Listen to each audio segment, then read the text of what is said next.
Joining us tonight is one of the Democratic candidates, Houston entrepreneur Andrew White.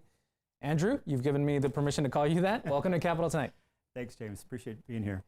So let's talk about this because this isn't your first time running for governor. In 2018, you ran and you did not win the Democratic nomination. So what are you doing differently this time around to make it different?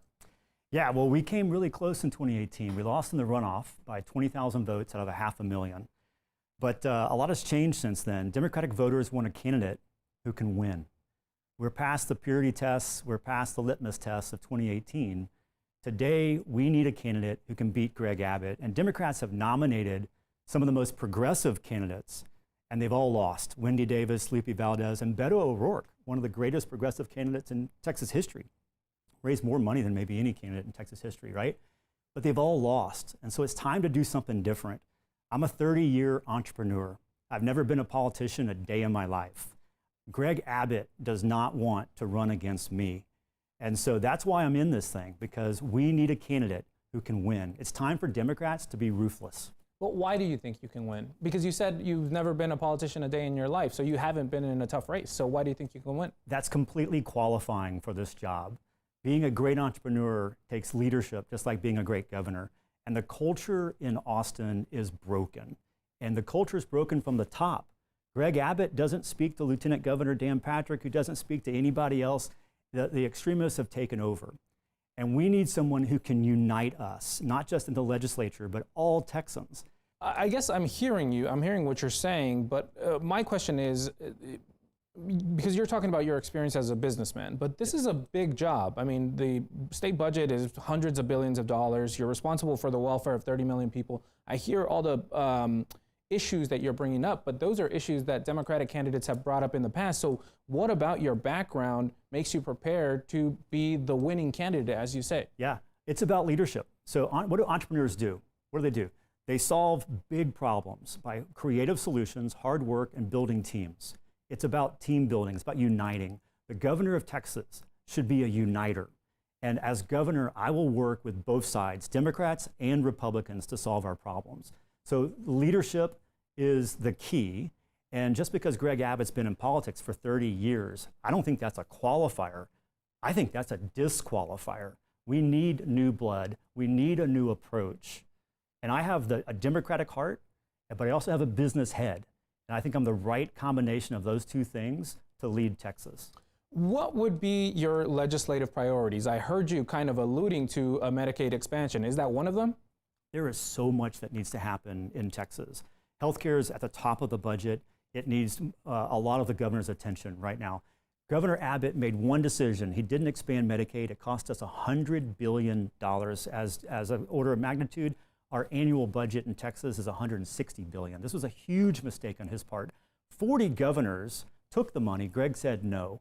20 hospitals went bankrupt. I don't know how many people have died because of that one decision that he made. What are some of your other legislative priorities outside of healthcare? Education. I come from a family of teachers. My mother, grandmother, aunt, sister, and most importantly, my wife were all teachers. Education's critical. The first thing I would do is fire Mike Morath. He's the director, the commissioner of our Texas Education Agency. He oversees 1,200 school districts. Pretty much they all don't like him. The other thing I would do is I would end private school vouchers. Why do we give $1 billion to private schools when our public schools are 47th in the nation? That one thing tells you where Greg Abbott's heart is, and it's not with public schools. Obviously, state funding for public schools is very different from when your father was governor, of course. What kind of commitment would you be willing to make for the state funding of public schools? Yeah, my father was governor of Texas in the 80s. He did more for public education than any other governor in my lifetime. That's something I'm very proud of, but the thing is, I'm gonna do more. We have to do more. And the money is there. If you can send $1 billion to private schools, you can find money to put into public schools. I'll end that so we can put the money in the right place.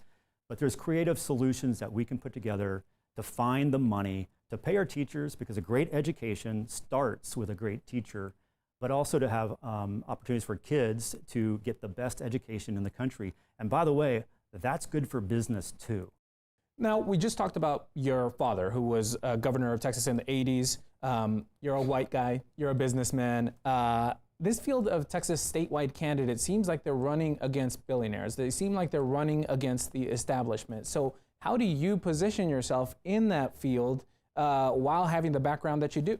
Yeah, so no one should vote for me because my father was governor. I'm an entrepreneur. I believe you should get what you earn.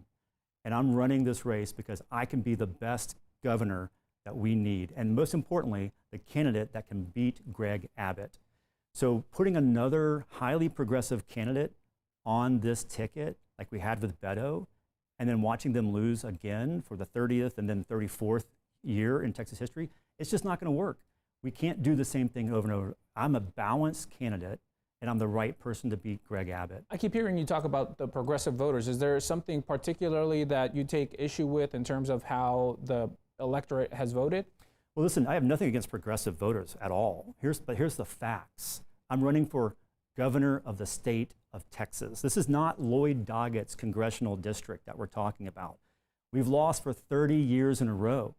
And if we want to end the war on women and end the war on immigrants and end the war on public education, we've got to replace that man. All right, that's all the time we have. Andrew White, thank you so much for joining us. Thank you. Thanks for watching our YouTube channel. Let Spectrum News be your resource for balanced, in-depth political coverage. And click the subscribe button here. You can also download our app and watch us on TV to learn more about the candidates, where they stand on the issues, and more. We'll see you then.